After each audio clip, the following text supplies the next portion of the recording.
Students, greetings from Indore Public School. In the last video lecture, we have discussed about the sexual reproduction in plants, that is angiosperms. We have discussed about flower as a reproductive organ. Also, we have discussed about the male reproductive part, that is stamens, and the development of the microspore. Today we are going to discuss about the female reproductive part, that is gynoecium, the structure of carpel, and we'll discuss about the structure of the ovule as well. Yes, gynoecium is the female reproductive part of the flower. It forms the innermost whorl. Last class we have discussed about the four whorls, that is the outermost sepals, then the petals, then stamen, and the pistil, which forms the innermost whorl. So this is a pistil, right? You can see the structure of the pistil. The uppermost part of the pistil, that is the stigma, it is the receptive part. Means it will receive the pollen grains. Style is a tube-like structure that will pass the male gamete to the ovules. Right? This is the ovary which bears the ovule. Fine. Last year you have studied the ovules are attached to a soft tissue inside the ovary which is known as a placenta. We have also discussed different types of placentation, axial, parietal, marginal, and many different types of placenta in class 11th. I hope you remember. Fine. The carpel is known as the megasporophyll. Fine. As well as the ovule is known as a megasporangium, as it bears the female gamete. Right. So megasporophyll, that is the carpel. Complete carpel is known as megasporophyll. Fine. And the ovule is known as megasporangium. Now, here you can see the number of ovules can be different in different ovaries. It can have one ovule or it can have many ovules. Like here we can see an ovary with many ovules. Fine. Even we can talk about different fruits like papaya, which have many ovules, but mango has only one ovule. Fine. The pistil, the gynoecium can have only single carpel. That type is known as monocarpellary, or it can have more than one carpels, which is called multicarpellary. So it can be either monocarpellary or multicarpellary. Sometimes the carpels may be fused, like here in this diagram you can see it is a multicarpellary pistil, but the carpels are fused. Fine. So such type of pistil is known as syncarpus, right? And in this we can see different carpels separately. Okay, the carpels are not fused but they are separate. Such type of pistil is known as apocarpus. Okay, this is apocarpus pistil in which the pistils are separate. This is syncarpus pistil in which the pistils are fused.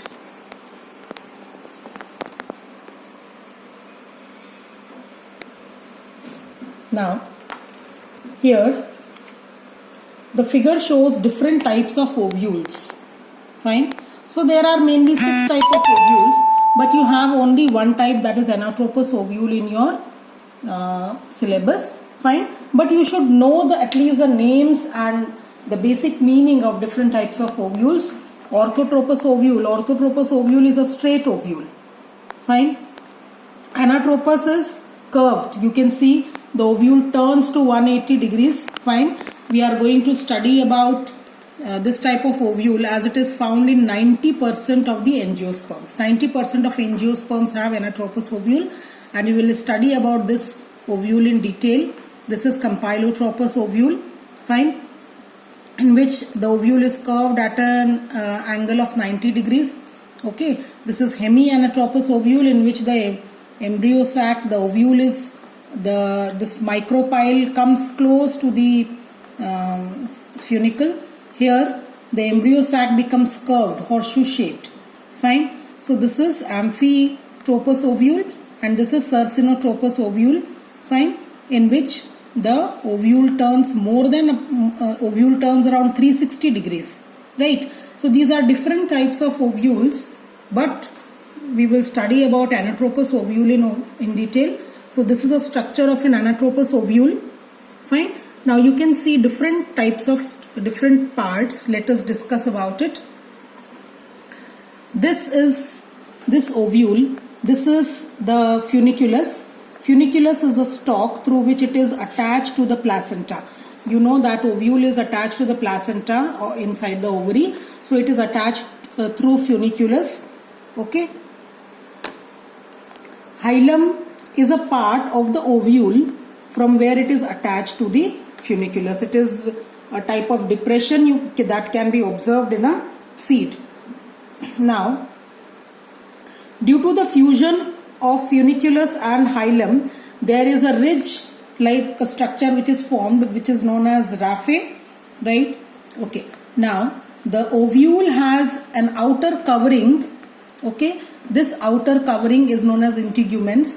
So, usually two integuments are present in the ovule, outer integument and inner integument, right?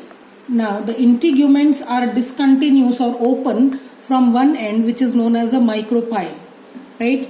Micropyle is that part in a seed from where the water enters for germination. So, micropyle, and through this opening only the male gamete enters. So, this is a micropyle, which is the opening through which the male gamete enters. Fine. This end of the ovule is known as micropylar end, and the end opposite to the micropyle, that part is known as chalaza, and that end of the ovule is known as chalazal end. So we can say that ovule has two ends, chalazal end and micropylar end. The end which has a micropyle is known as micropylar end. Micropyle is a small opening through which the male gamete enters into the ovule, and the opposite to micropyle, from where the integuments arise. You can see that the integuments arise from this side. So that end is known as chalazal end. Fine. Now inside the integuments there is a tissue which is known as nucellus. Nucellus is mainly a nutritive tissue. It is a mass of parenchyma. Okay. It provides nourishment and it encloses the embryo sac. Okay. This is the embryo sac or the female gametophyte. So that means only this embryo sac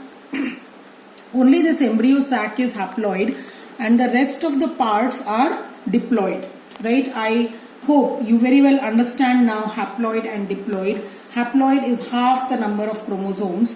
The gametophyte has haploid number of chromosomes, that is half or n number of chromosomes, whereas diploid has 2n or full set of chromosomes. So this embryo sac is haploid and is known as the female gametophyte, and the rest is the diploid part, right?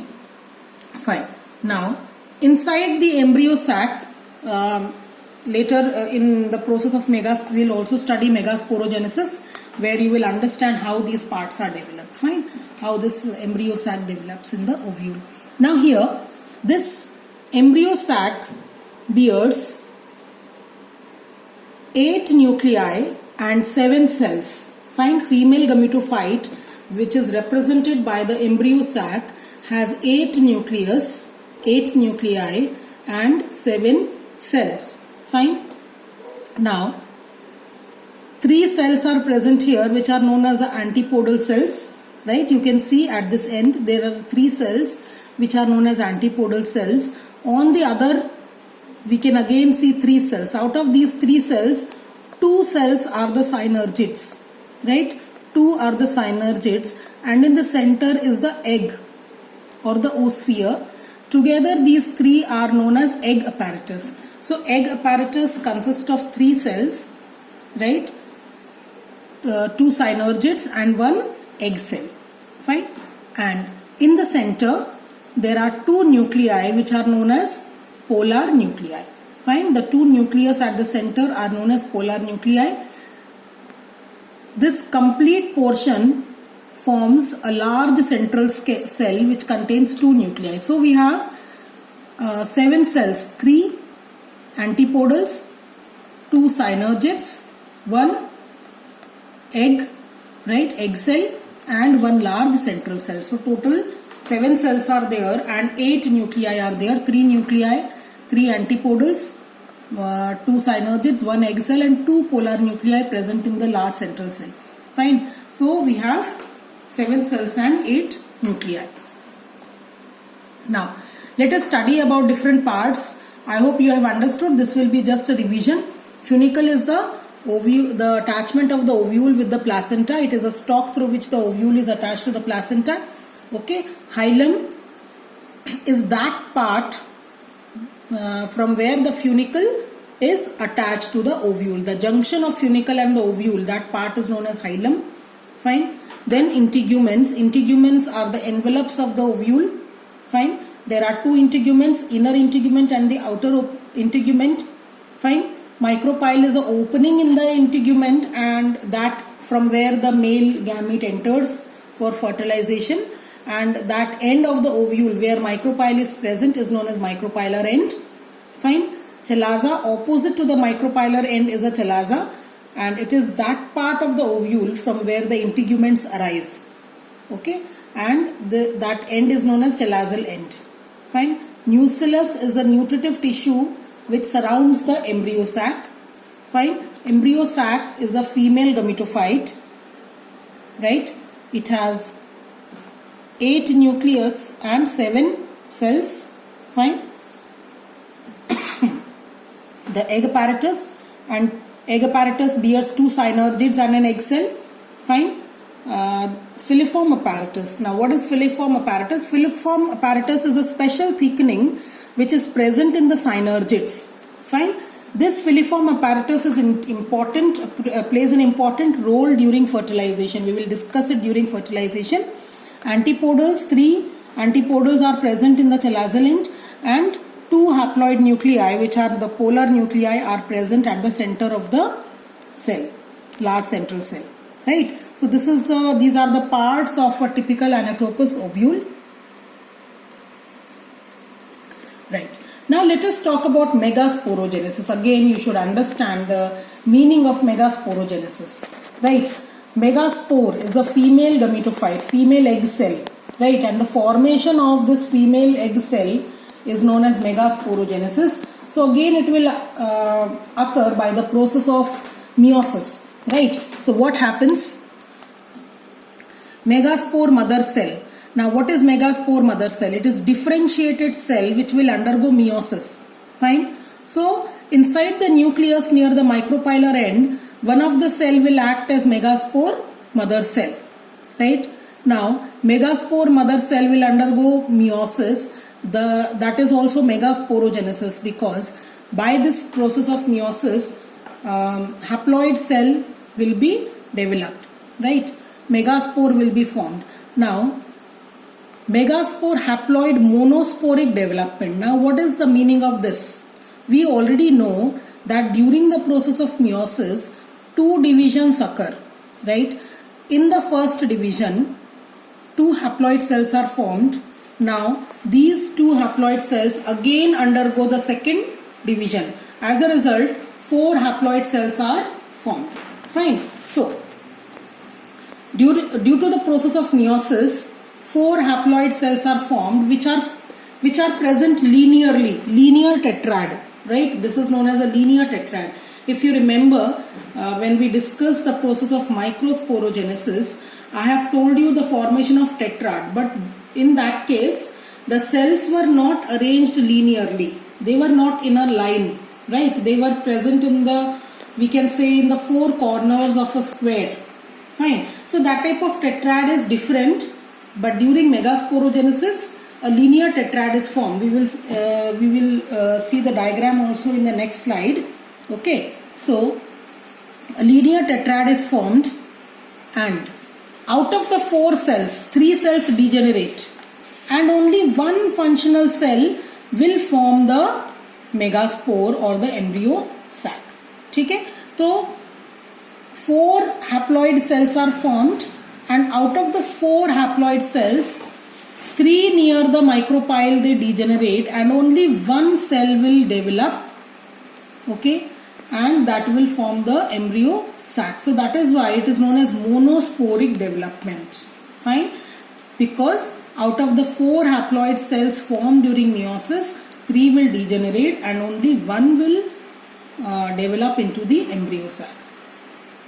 Now the functional megaspore will develop into embryo sac. Fine. So what all changes occur? It will enlarge. The nucleus will divide by mitosis division now. Fine. it will divide into two, which will move to opposite ends. Now the two nucleus will again divide. So 4 nuclei will be formed at each successive divisions. 4 nuclei will be formed at each end, and then the differentiation will start. The cytokinesis will start, in which they will form 3 antipodals at one end, chalazial end, and the egg apparatus at the micropylar end, and the two polar nuclei will be left at the center of the cell. That cell is known as the large central cell. Fine. Let us see it diagrammatically and try to understand it better. Fine. So here, this is the micropylar end and this is the opposite end, chalazial end, right? Now here, this is the outer covering of the cells, which is the nucellus, and this is the megaspore mother cell, which will form the megaspore. Now this megaspore mother cell undergoes meiosis, fine, and it will form a megaspore dyad, means one meiotic division has taken place, fine, and it will form the megaspore dyad. It will divide into two. Now after the second meiotic division, linear tetrad, this is a linear tetrad, all the 4 cells are present in a row, not like it was arranged in case of the pollen grains, fine, in the case of microsporogenesis, in which they were like arranged in the corners of a square. They are arranged linearly. So this is known as a linear tetrad, fine. So 3 at the micropylar end will degenerate and only one will develop.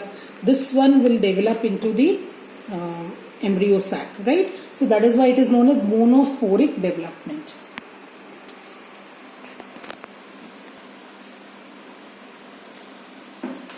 So this is the cell, functional cell, which will change into embryo sac. Now you can see here the nucleus divides into two, right? I hope you identify this cell. Let me come back to the previous slide. This one, okay?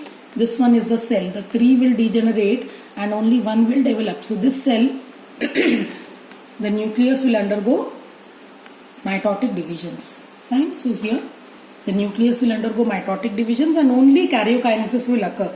And a cytokinesis will not occur. Cell will not divide. Only the nucleus will divide. So you can see the nucleus divides into two and each one reaches to the opposite ends. Again there is nuclear divisions. Fine, and each nucleus will divide again mitotically. So at both the ends we can see 4 nuclei, and again each one will divide again. So each will have 4 nuclei at each end. So total we have 8 nuclei, right? So after it attains this structure, the cytokinesis will start and nuclei will rearrange themselves. Fine, 3 will accumulate at the chalazial end and they will form the antipodals. Fine. 3 will arrange at the micropylar end and they will form the 2 will form the synergids and 1 will form the egg cell. Right? And 2 will remain at the center, which are known as a polar nuclei. The rest of the part of the embryo sac is known as a large central cell. Right? So total there are 7 cells, 3 plus 1 plus 3. So total there are 7 cells and 8 nuclei, right?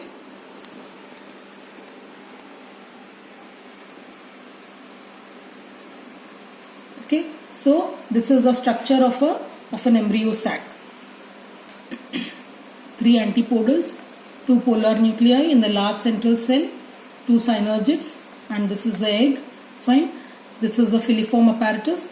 When fertilization will take place, okay, the pollen tube will enter from here. This is a micropylar end. So pollen tube will enter through the micropylar end and the tissue here will be dissolved. The male nuclei will be released into the filiform apparatus, right, in any of the synergids, and this filiform apparatus will lead it to the egg, right? So this filiform apparatus will give it way to the egg, right? We will study about it more when we study double fertilization. One of the nuclei will fuse with the 2 polar nuclei. The 2 polar nuclei will fuse to form one secondary nucleus, which will be diploid in nature, and one of the male nuclei will fuse with this polar nuclei, right? This is the syngamy, this is a triple fusion, okay, and a triploid primary endosperm nucleus will be formed, right? And another nucleus will fuse with the egg cell. This fusion is known as syngamy, which will result in the formation of zygote. Okay. So students, today we have studied about the process of megasporogenesis. I hope you have understood it well, right? Now, let me tell you some important points regarding this chapter. This chapter has a very good weightage in the board exams, right? Especially the diagrams. Fine. And we have studied in these two classes, we have studied most of the important diagrams. Let me show it to you in the book, right? Megasporogenesis and this female reproductive part. You have to read it from the book from page number 24 to 27. Fine. The important diagrams, learn it thoroughly, because one or the other diagram comes in 3 mark or 5 mark question. Fine. The structure of flower, I know you are very well aware of it. You are studying it since lower classes. Structure of stamen, right? Then this diagram, this is very, very important. Transverse section of a anther, right? So this and this diagram, study it very thoroughly. This structure, this diagram showing the structure of the pollen. Fine. Again, it is very important, right? So learn all the diagrams by heart. Now in megasporogenesis, the structure of ovule. Fine. The structure of ovule. These two diagrams, they have come in the previous exams for identification, right? So you have to identify it as syncarpus and this as apocarpus, right? Fine. Structure of an anatropous ovule. Fine. Again, it is very, very important. Then this is the development of the female gametophyte. This diagram is very, very important. Many a times it has come in as a 5 mark question. Fine. So all the stages you have to study it well, right? So right now you have time at home, okay? So learn all the diagrams very carefully. Fine. If you have any doubts, you can ask. Also read the chapter till page number 27. Read it word to word, each and every line. Fine. Any line you do not understand, you can ask. Fine. So study well, work hard from now. Fine. And stay at home, be safe. Have a good day.